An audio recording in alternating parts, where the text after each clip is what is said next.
नमस्कार दोस्तों, fact time में आपका स्वागत है। मैं हूं आपके साथ विशाल बजाज। रियल फैक्ट जान रहे हैं डेरा सच्चा सौदा के बारे में, सेंट डॉक्टर गुरमीत राम रहीम सिंह इंसा जी के बारे में, क्या कहता है समाज, आज उनके बारे में जानते हैं डायरेक्ट लोगों से। नमस्कार सर, क्या नाम है आपका? कुलदीप सिंह नाम है सर। कुलदीप सिंह जी, क्या करते हो आप? स्टडी चल रही है जी अपनी। ओके सर, डेरा सच्चा सौदा के बारे में, सेंट डॉक्टर गुरमीत राम रहीम सिंह इंसा जी के बारे में क्या कहना आपका, क्या जानते हैं आप? जी देखिए, डेरा सच्चा सौदा जो सोसाइटी के लिए, जो समाज के लिए जो काम किया है वो अविस्मरणीय, अतुलनीय है। अब तक का सबसे बेहतरीन कार्य किए हैं डेरा सच्चा सौदा ने। और जो संत गुरमीत राम रहीम सिंह जी है, उन्होंने भी समाज को पूरी तरह से बदलने के लिए बड़ा गजब का प्रयास किया है, बड़ी अच्छी मुहिमें चलाई है और ये वाकई में एक समाज को बदल देने वाली पहल की है। क्या क्या उन्होंने काम किए हैं समाज को आगे ले जाने के लिए, देश के लिए उन्होंने क्या क्या काम किया है? जी बिल्कुल, बहुत अच्छा। जी देखिए, दो चीज़ें होती है, एक समाज, एक देश। उन्होंने समाज में पूरी तरह से परिवर्तन करने के लिए कुछ कार्य किए जिनके लिए मैं बहुत वास्तविक रूप से मैं मानता हूँ कि गजब के कार्य थे अपने आप में। ब्लड डोनेशन ज़बरदस्त कार्य है जो लगभग सभी जानते हैं, लेकिन एक दो नई चीज़ें, बॉडी डोनेशन। देखिए, 3 तरह के दाह संस्कार आमतौर पर माने जाते हैं समाज के अंदर, किसी भी सोसाइटी में। ईसाइयत, इस्लाम वगैरह में दफनाया जाता है शरीर को, हिंदुत्व वगैरह में जलाया जाता है शरीर को, और एक जो पारसी धर्म होता है उसमें पक्षियों के लिए शरीर को छोड़ दिया जाता है। लेकिन इन्होंने शरीर को दान करने की, बॉडी डोनेट करने की एक ऐसी पहल की जो वाकई में काबिल तारीफ़ है और पूरी दुनिया को इस तरह का पहल करना चाहिए। इससे फ़ायदा क्या होगा? देखिए, वर्तमान समय में जो कोरोना का काल चल रहा है, ऐसे में टेस्टिंग के कितनी महत्व है टेस्टिंग का, ये हम समझ सकते हैं। बॉडी डोनेट होगी, टेस्टिंग ज़्यादा होगी तो ज़्यादा से ज़्यादा बढ़िया दवाइयाँ समाज को प्रोवाइड होगी। ज़्यादा अच्छी दवाइयाँ होंगी तो समाज स्वस्थ रहेगा। स्वस्थ समाज होता है ना, वो पूरी दुनिया के लिए अच्छा होता है, क्योंकि स्वस्थ समाज होगा तो वहाँ शांति होगी, प्रगति होगी, उन्नति होगी। जी सर। सर, गुरु जी के ऊपर बहुत सारे आरोप भी लगे हुए हैं, इसके बारे में क्या कहना चाहेंगे? देखिए, आरोप एक अलग चीज़ है, वो आप भारतीय व्यवस्था के बारे में मैं कुछ नहीं कहना चाहूँगा, लेकिन एक चीज़ निश्चित रूप से समझ के चलिए कि आप किसी के ऊपर कुछ भी कह सकते हैं। ये एक लोकतांत्रिक देश है, इसमें कोई किसी के ऊपर किसी भी तरह की बयानबाजी जारी कर सकते हैं और कोई भी आप किसी को भी फंसा भी सकते हैं झूठे।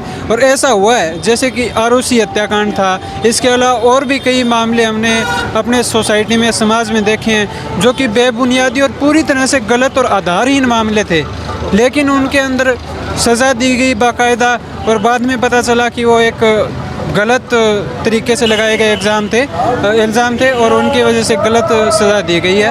तो ये मैं नहीं मानता भी ऐसा कुछ गलत इल्ज़ाम, सारे के सारे गलत है इल्ज़ाम, और पूरा विश्वास है कि एक दिन सब कुछ सत्य समाज के सामने आएगा। जैसा कि आरुषि सहित अन्य बहुत सारे इतिहास उठा करके देखिए, आप डॉक्यूमेंट पढ़िए, बहुत सारे ऐसे केसेस है वर्तमान में। भविष्य का और का तो अलग है ही, लेकिन वर्तमान काल में, जैसे कि पूर्व में क्यों गल्ला चलाया उन्होंने? भूतकाल में तो काफ़ी कुछ हुआ था, वो उसके बारे में सभी जानते।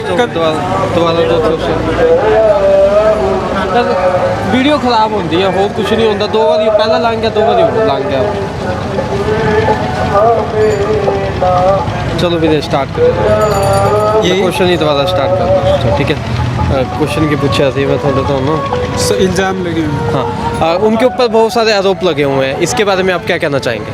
देखिए, आरोप प्रत्यारोप हमेशा से लगते आ रहे हैं। भूतकाल में भी ऐसे आरोप लगे थे जो सोसाइटी को बदलने के प्रयास करते थे। एग्जाम्पल है कबीर है, या और भी बहुत सारे अलग अलग लोग आए हैं, संत आए हैं। इसके अलावा वर्तमान न्याय व्यवस्था में भी ऐसा हुआ है। सिर्फ संत नहीं, आम आदमी के ऊपर भी आरोप प्रत्यारोप हुए हैं। आप अभी करंट के मुद्दों को उठाकर देख लिए, आज़ादी के बाद 1950 से अब तक 40% केस ऐसे मिल जाएंगे जिनके अंदर बेबुनियादी आरोप लगे हैं। एक सबसे बड़ा उदाहरण, आरुषि हत्याकांड में माँ बाप को ही फंसा दिया जाता है। कोई माँ बाप अपने बच्चे की हत्या नहीं कर सकता। और ऐसा ही एक और बहुत सारे उदाहरण आप उठा करके देखिए, 40% फर्जी जो इल्ज़ाम लगाए जाते हैं। ऐसा हमारा व्यक्तिगत मानना है, कोई माने या ना माने।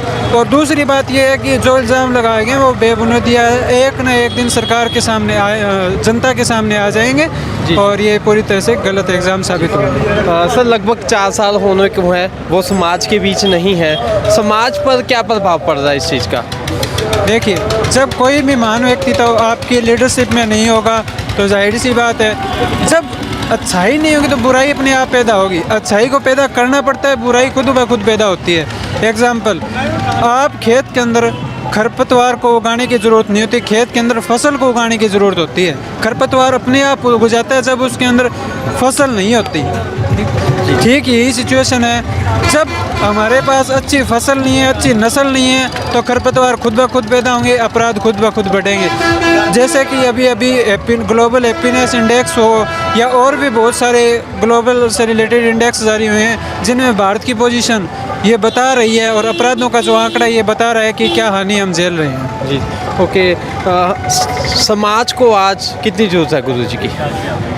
समाज को बहुत ही ज़्यादा ज़रूरत है। जैसे कि वायु में ऑक्सीजन और नाइट्रोजन की जितनी ज़रूरत होती है, ठीक उसी तरह उनकी ज़रूरत है। जी लास्ट में हमारे माध्यम से सरकार से क्या अपील करना चाहेंगे? सरकार से अपील करना चाहेंगे कि उन्हें जल्दी से जल्दी छोड़ दिए जाएं, बरी कर दिए जाएं और समाज मानवता के लिए एक अच्छा कदम उठाएं। जी thank you so much sir. तो ये रियल फैक्ट समाज के रहने वाले लोग बता रहे हैं और मांग कर रहे हैं जल्दी से जल्दी समाज के बीच गुरु जी को लाया जा सके।